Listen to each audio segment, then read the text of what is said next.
네, 금요일에도 시장을 이겨낼 수 있을 전략 세워보겠습니다. 오늘도 박병주 MBN골드 매니저와 함께하겠습니다. 안녕하십니까? 네, 반갑습니다. 네, 지금 2달가량 전략적인 후퇴였습니다. 네. 그래도 오늘은 좀 한숨 돌릴 만한 이슈가 나온 것 같은데 다음 네. 주는 후퇴입니까? 돌격입니까? 네, 자, 이번에 제가 후퇴를 했다가 이번에 또 이제 미국 물가지수가 생각보다 좀 이제 물가지수 떨어지는 경향을 보이면서 미국 증시가 상승을 했는데 저는 후퇴를 말씀드리고 싶어요. 인플레이션 하락 추세가 환영받을 만한 소식 아닌가요? 근데 환영받은 소식인데 네. 그거를 이제 미국 반도체 지수가 하루 만에 10.21% 올랐어요. 예. 나스닥이 7% 올랐죠. 그 정도면 충분히 반영된 거 아닐까요? 엄청나게 상승한 그쵸. 거 아닙니까? 그런데 이게 이제 주식 격언에 이런 얘기가 있습니다. 그 시장이 계속 하락 추세에서 갑자기 이번에 물가 요인처럼 그 일시적으로 주가가 바닥권에서 이제 계속 하락을 하는 추세에서 어제처럼, 그러니까 오늘 미국 새벽 그 장처럼 이제 나스닥 지수가 7% 이상 올랐고 그리고 반도체 지수가 10% 이상 올랐는데 이렇게 오르게 됐을 때는 또 이제 또 다른 하락을 준비하기 위한 어떤 페이크다 이런 이제 그런 격언이 저는 있다고 봅니다. 그거를 왜 이렇게 말하냐면 어제 미국 증시가 하락하는 과정에서 미국 국채 10년물 금리는 이제 급락을 했어요. 반면에 3년 금리는 여전히, 아니 3개월 금리는 4.26 그리고 이제 10년 금리는 3.81 유지했는데 10년 금리가 급락을 해서요. 그 원인이 뭐냐면 이제 본격적으로 미국이 금리를 이제 인상을 많이 했잖아요. 아니, 0.25%에서 4%까지 16배를 올렸어요. 그러면서 10년 금리가 떨어졌다는 것은 이제 경기가 침체로 간다는 것을 말해주고 있어요. 장당이 근처가 역전이 된 거죠. 그렇게 놓고 본다면 우리가 여기서 올라간다 그래서 막 마냥 공격적으로 사기는 좀 부담이 된다. 단기적으로는 조금 조심해야 된다. 지금 오늘 보면은 모든 사람들이 환호성을 지르고 있잖아요. 예. 이럴 때는 좀 조심해야 된다라는 생각에서 후퇴로 말씀을 드리도록 하겠습니다. 네, 저희가 시장 전략을 더 꼼꼼하게 세워보도록 하죠. 저희 그럼 첫 번째 주제로 간밤에 나왔던 이 CPI에 대한 의미를 더 깊게 찾아보도록 하겠습니다. 네. 성장주 드디어 바닥 찍고 올라가나에 대한 이야기를 해볼 텐데 일단 CPI가 중요한 이슈였잖아요, 매니저님. 네. 매번 8, 9자만 보다가 앞자리가 7로 바뀌니까 좀 느낌이 다른 것 같은데 어떤 의미가 있었을까요?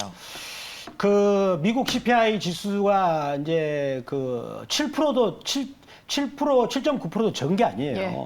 7.9%를 만약에 10개월만 해보세요. 물가가 2배 오른단 말이거든요. 그쵸. 어마어마한 거죠. 그 물가가 2배 오르면 보통 우리 임금은 별로 안 오르잖아요. 그렇죠. 임금 별로 안 오르는데 물가가 오르면 상대적으로 내가 구매력이 떨어진다는 그런 말이 되죠. 7.9%도 적은 것이 아닌데, 시장에서는 그래 8%대에서 이제 7% 떨어지니까 이제 조금 이제 환호성을 지른 것 같고요. 근데 근원 물가 지수라는 식료품하고 에너지 값을 빼는 거잖아요. 이거는 여전히 6%대를 유지하고 있습니다. 유지하고 있어요. 따라서 물가는 여전히 고공행진을 하고 있지만은 이제 느끼는 체감도가 좀 떨어져서 그렇지 않는가. 또 한 가지는 뭐냐면 이제 7%대가 떨어졌기 때문에 연준이 목표하는 2%대는 언젠가는 올 것이다. 그렇게 되면 미 연준이 금리 인상 속도를 늦출 수도 있다라는 생각을 한 것 같아요. 그래서 그런 것들이 우리 환율 시장에서 아주 공격적으로 반영을 해가지고 원달러 환율이 이제 1,318원까지 그때까지 이제 굉장히 강세를 이제 보였는데, 근데 제가 보니까 제가 환율도 전문가 아닙니까? 근데 환율 같은 경우도 이격도를 많이 좁혔어요. 많이 좁혀가지고 이제는 더 이상 추가적인 강세 요인은 적다라고 생각을 해보고요. 그래서 지금 현재 시장은 미 연준에서 금리 인상 속도를 이제 낮출 것이다. 거기에 따라서 또 금리 인하도 할 것이다라는 기대감이 있는데 그거는 아니다. 라는 생각을 말씀을 드리도록 하겠습니다. 그래도 금리 상승을 늦출 수도 있다 이러한 기대감이 생긴다면은 성장주에 대한 기대감을 가져볼 수밖에 없는데 오늘 네이버를 비롯해서 카카오 그룹주가 정말 많이 올랐잖아요. 앞으로 주가의 상승이 성장주 쪽으로 좀 몰릴까요? 카카오는 제가 정말로 이 회사에 대해서는 그 원래 그 2020년만 하더라도 굉장히 제가 칭찬을 했어요. 네이버보다도 굉장히 그 빠른 속도로 시장에 대응해주고 고객들이 원하는 걸 빨리빨리 찾아서 갔는데 이제 카카오가 보니까 작년부터 서서히 그 자기 원래 영업 외를 떠나서 떡볶이나 뭐 택시 사업까지 해서 서민들을 많이 눈물 흘리게 했고 또 카카오 같은 경우는 그동안에 이제 서비스가 갑질을 하죠. 뭐 이렇게 그 AS를 요구하면은 그냥 뭐 AS 한 번 한 방법이 없잖아요. 여러 가지 안 좋은 부분이 있어 저도 부정적으로 봤는데 그래가지고 주가가 17만 원에서 4만 6,500원까지 어마어마하게 빠졌잖아요. 그래서 엄청나게 빠진 거죠.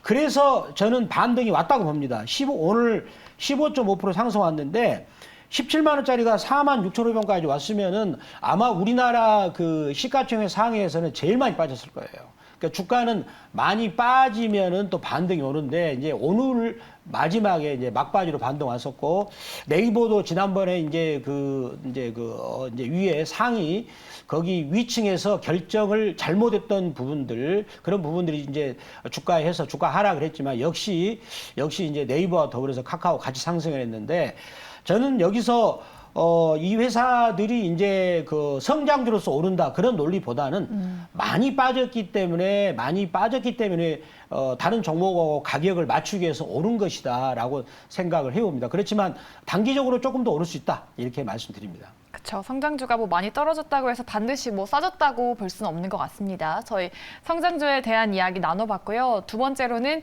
널뛰는 가상화폐 시장도 한번 짚어보도록 하겠습니다. 네, 어제는 비트코인이 2년 만에 최저가를 찍었는데 오늘은 전반적으로 시장이 좋아서 그런지 암호화폐도 급등을 했습니다. 일시적인 반등으로 봐야 될까요? 저는 뭐 이번에 암호화폐 같은 경우는 특히 비트코인이 있잖아요. 저는 그 일시적인 반등이라고 봅니다. 특히 비트코인이 그 지난번에 FTX라고 하는 그 가상화폐 거래소지 않습니까? 전 세계에서 2등을 기록하는 회사인데 그 회사의 자금이 뱅크런이 벌어졌어요. 그러니까 고객들이 그 FTX라는 가상화폐 거래소한테 이제 돈을 넣었잖아요. 우리나라 보면 빗썸이나 업비트 이런 회사 아니겠습니까? 이제 거기 계좌를 빼내가지고 내 돈을 돌려달라고 했잖아요. 뱅크런이죠. 뱅크런인데 뭐 우리가 쉽게 생각하면 내가 이제 우리나라 이제 은행들한테 돈을 맺겠네 돈을 빼달라 그런 거 아니겠습니까? 엄청난 사건이 터진 거죠. 그래서 바이낸스라고 하는 그 제1의 가상화폐 거래소가 인수를 하겠다는 의향서만 제가 뭐 낚시질 같아요. 낚시질 같은 그런 언론 기사를 빼내면서 인수 의향을 했지만 인수를 하지 않겠다라고 했는데 그 이유가 그 이제 이 회사의 재무 구조를 보니까 완전히 그냥 그 돈이 거의 없는 상태였습니다. 그래서 인수를 포기를 했다는 그런 기록이 이제 그런 내용이 나오면서 그런 내용이 나오면서 암호화폐 관련주도 일제히 급락을 했는데 비트코인 같은 경우는 지지선 라인인 그 18,000달러를 깼습니다. 거기를 깨고 나서 16,500달러까지 하락한 다음에 미국 증시가 상승을 하면서 같이 기술적 반등으로 상승하는 이제 여전히 그런 구간이다라고 생각을 하고 있습니다. 따라서 가상화폐는 정말로 조심을 해야 되고 저는 이런 비유를 들고 싶어요. 2008년 그 미국의 증시가 미국이 이제 세계 금융 위기를 유발했었는데 거기에 리만 브러더스라는 투자은행이 이 회사가 역사가 100년이 넘는 회사입니다. 그 회사가 2008년 9월 15일 날 정식으로 파산 선언을 했어요. 그러면서 약 한 1,000조 정도 해당되는 유동성이 증발이 된 거죠. 그러니까 돈이 연기처럼 사라진 사태가 발생했는데 저는 이번에 FTX의 파산 상태는 지금 현재 그 가상화폐 시장에 그런 것과 저는 유사하다라고 생각을 합니다. 그리고 그러면은 거기에 연관돼 있는 회사들이나 또 은행들 이런 회사들도 연쇄적으로 이제 무너질 수가 있어요. 그래서 가상화폐 지금 그 회사 그런 가상화폐 관련 그것은 투자를 정말로 조심을 해야 되는 상황이다. 이렇게 말씀을 드리도록 하겠습니다. 네, 이렇게 암호화폐 시장 이야기까지 전반적으로 후퇴를 말씀하셨지만 다음 주는 어떨지가 궁금합니다. 일단 세 번째 이슈로 저희가 짚어보도록 할게요. 네, 일단은 악재 해소가 됐고 오늘 이후로 딱히 또 악재가 될 만한 재료가 없는 것 같아서 오늘 슈팅이 다음 주에는 우리 시장이 다시 한번 설 자리를 만들어줄 수 있을까요? 이제 그 다음 주 앵커님께서 저한테 이제 다음 주 전략을 예. 이제 방금 여쭤보신 것 같은데 다음 주 같은 경우는 저는 이제 아까도 후퇴라고 말씀드렸는데 다음 주도 후퇴인가요? 예, 다음 주 같은 경우는 제가 이제 기술적 분석으로 설명을 드릴게요. 이제 요 부분을 자 보시면은요. 우리 이제 이동평균선 종합주가지수 이동평균선을 한번 같이 한번 봐주시기 바랍니다. 거기 밑에 보시면은 이제 이동평균선이 120주선, 녹색선을 또 돌파했어요. 더군다나 이제 갭으로 뚫었거든요. 그런데 거기 밑에 이동평균선을 보시면 파란색 이동평균선 21선이 밑에서 올라오잖아요. 그리고 빨간색 선을 아마 다음 주 뚫을 겁니다. 빨간색 선은 61선인데 이렇게 21선하고 61선이 이렇게 골든코스로 나지 않습니까? 그러면 주가가 빠져요. 과거에 한번 시청자 여러분들이 한번 조사를 해보세요. 한 2018년부터 그동안의 사례를 조사해보면 주가가 바닥을 형성하고 나서 오르면서 그 다음에 21선이 61선을 돌파하게 되면 주가가 단기적으로 조정을 즉 61선 정도. 그래서 우리나라 지수로 보면은 지금 지수가 2483인데 2350선 혹은 2340선까지는 조정이 올 수 있다고 생각합니다. 그리고 나서 한 번 더 오를 여력은 있다고 봐요. 여기서 오른다면 한 2540선 정도까지. 그러나 거기를 가기 위해서는 한번 61선까지 눌렀다가 다시 올라가더라도 가지 않을까라고 생각을 해봅니다. 따라서 이제 미국 증시가 폭등했다 그래서 지금 여기서 우리가 신규로 단기로 매수하는 것은 약간 단기적인 위험이 있으니까 그런 부분도 감안하셔가지고 투자를 하시고 그렇다면 일반 종목에 대해서는 약간 우리가 조심할 필요가 있는 거죠. 조심하면서 대응을 할 필요가 있다라고 보겠습니다. 그리고 정리한다면 단기적인 또 조정이 왔을 때 저점은 2330선에서 2340선에서 저점을 한번 노려볼 필요하다라고 말씀드리겠습니다. 네, 이렇게 전략을 꼼꼼하게 세워주셨습니다. 2달 넘게 후퇴를 외쳐주고 계시지만 포트의 수익률은 항상 또 든든하게 지켜주고 계시는 상황입니다. 저희가 10월 14일 날 공략했던 롯데케미칼이 한 달 만에 목표가를 달성을 했습니다. 실적이 부진했지만 매니저님 말씀대로 저평가 구간에 있었기 때문에 조금 매수세가 몰린 게 아닌가 싶은데 지금 시점에서 우리가 어떤 대응이 필요할까요? 자, 롯데케미칼 이 종목을 제가 소개했을 때는요, 이 종목을 제가 처음에 이렇게 했었죠. 47만 5천 원에서 자, 14만 원대까지 빠졌으니까 거의 반토막이 더 났잖아요. 그래서 일단 가격 메리트가 있다라고 말씀드렸고, 요거를 일봉으로 본다면 제가 10월 달에 말씀을 드려가지고 수익이 꽤나 났습니다. 그런데 오늘 롯데케미칼의 캔들을 보면 요게 이제 캔들이라고 하는 겁니다. 오늘 아침에 미국 증시 영향으로 2.5% 정도 상승으로 출발했다가 마이너스로 끝났어요. 요거는 전형적으로 단기 매도 신호로 나오고 있어요. 그래서 롯데케미칼을 만약에 이제 이 방송을 시청하셔가지고 만약에 이익을 챙기고 있다 하신 분들은 이제 현재 단기 고점이 나왔기 때문에 잘 대응해 보시고 그리고 우리나라 종합주가지수도 이제 2384선은 단기 고점으로 보이고 또 그러면 조정이 왔을 때는 2350선까지는 올 가능성이 있기 때문에 그러면 대형주인 롯데케미칼도 좀 하락할 가능성이 있기 때문에 그 부분을 참고하셔가지고 대응 전략을 잘 짜보시기 바랍니다. 네, 롯데케미칼 한 달 만에 16% 넘는 수익입니다. 수익 내신 분들 축하드리겠고요. 종목 고르는데 신중해야 된다라고 하신 만큼 오늘 종목을 정말 심혈을 기울여서 발굴해 오셨을 것 같은데 과연 다음 주에 어떤 종목을 공략해 봐야 될지 바로 이 종목 공략해 보면 될 것 같습니다.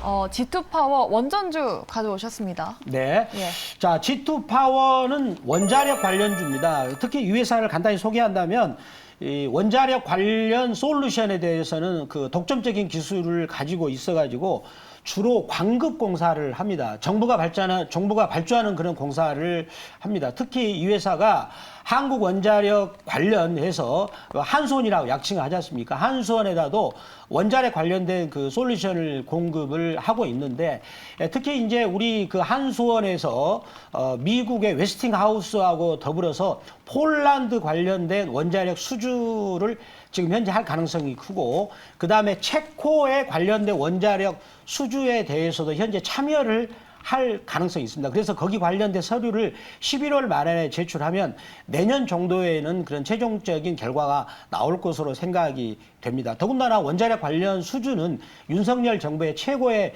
정책 관련 이슈이기 때문에 그런 관점에서 이제 G2 파워도 말씀드리겠고요. 자, G2 파워에 제가 기술적 분석에서 이제 전략을 좀 들어가 보겠습니다. 네. 전략 들어가본다. 일단은 여기서 수급선인 이제 61선까지 일단 왔어요. 그래서 다음 주는 약간 이렇게 해서 밑으로 눌러줬을 때 이 종목을 매수를 하면 될 것 같고요. 매수 가격은 지금 현재 9,700원인데 네. 9,650원에서 9,700원 정도 사이에서 매수를 하시면 될 것 같고요. 자, 거기가 체결됐다라고 본다면 1차 목표가는 1,600원. 그리고 손절가는 8,500원 말씀을 드리도록 하겠습니다. 네, 이렇게 G2파워는 목표가 1,600원 잡고 저희가 대응해 보도록 하겠습니다. 이렇게 다음 주를 든든하게 준비하기 위해서 저희가 공략주까지 알려드렸고요. 저희 한 분 더 모셔서 코인스탑톡도 자세하게 진행해 보도록 하겠습니다.